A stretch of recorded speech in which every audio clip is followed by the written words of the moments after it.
Bien entendu, on n'a pas mis très longtemps à se rendre compte que tout ceci était une vision extrêmement idéologique, extrêmement partielle, et à se rendre compte que la rançon de cette ouverture qui existe, la rançon de cette ouverture, c'était évidemment que le monde était de plus en plus segmenté, pour des tas de raisons, sur lesquelles on reviendra dans le détail si vous le voulez bien. D'abord parce que les États fragiles sont balayés par l'ouverture que représente la mondialisation, voire l'Afrique.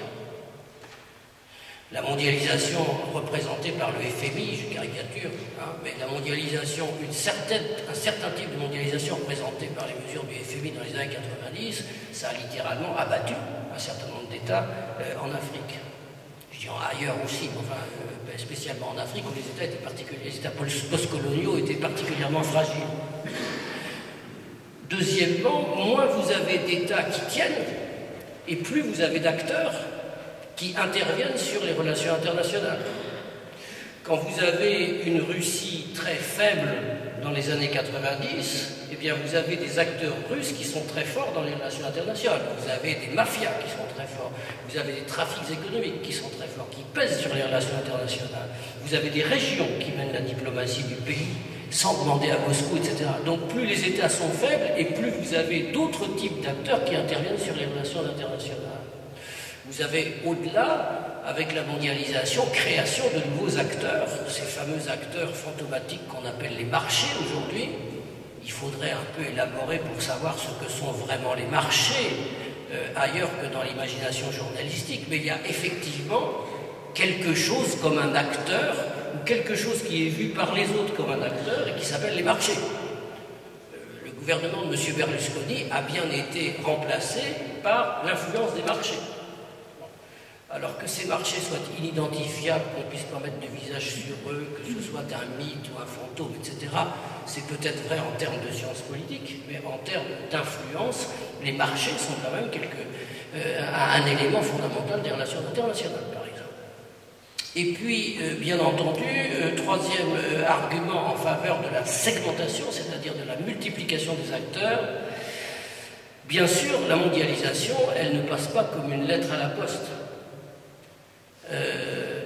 Elle produit des effets délétères sur beaucoup de sociétés. Pensez à ce que ça produit sur une société aussi forte et aussi traditionnelle que la société française.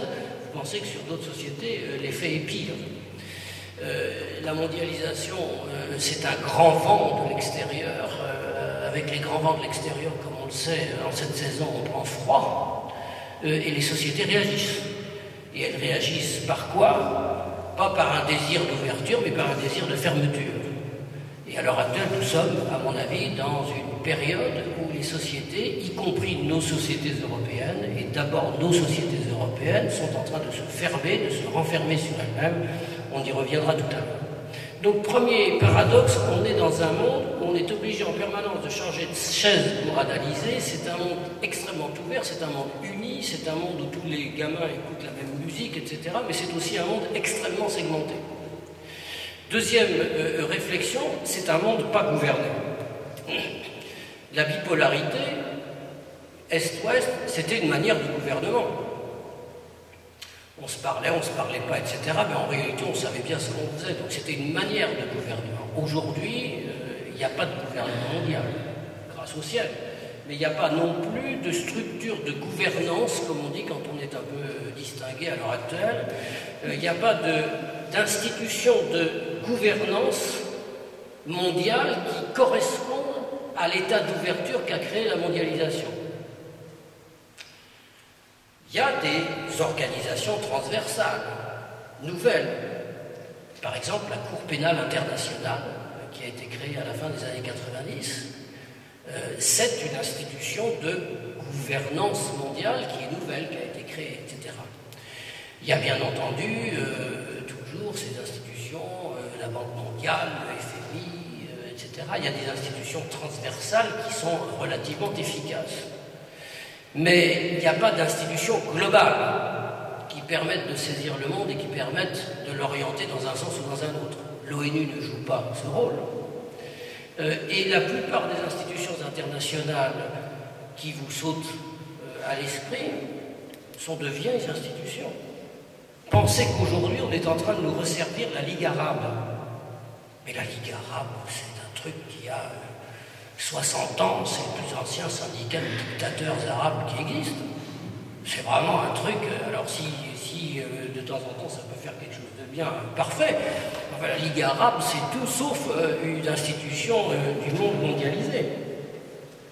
L'Alliance Atlantique, c'est une vieille institution, c'est une institution qui a été créée pour un autre monde.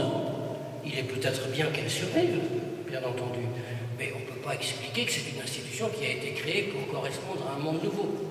Autrement dit, on a un monde nouveau avec des complexités particulières, mais on n'a pas encore accouché des institutions qui correspondent. L'institution la plus intelligente qu'on ait inventée depuis 50 ans, c'est l'Union européenne, la construction européenne, et comme vous le savez, j'y reviendrai tout à l'heure, elle est entrée dans une profonde crise.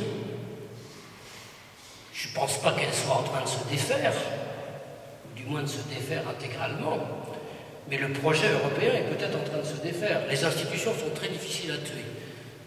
Elles survivent toujours aux hommes. Donc l'Union européenne a de belles décennies devant elle, on n'arrivera jamais à la tuer. Mais le projet européen lui-même, qui est un projet, qui est sans doute le projet le plus neuf de co-gouvernement des peuples, de co-gouvernement des États dont on est accouché depuis 60 ans, qui est sans doute à peu près le seul truc neuf qu'on ait inventé diplomatiquement dans cette période, entre 62 et enfin, la construction européenne a commencé un peu avant 62, mais enfin ça s'est envolé dans les années 60, qui est à peu près la seule institution intelligente et moderne qu'on ait inventée dans ces 50 dernières années. Elle-même, elle est en train de cahoter.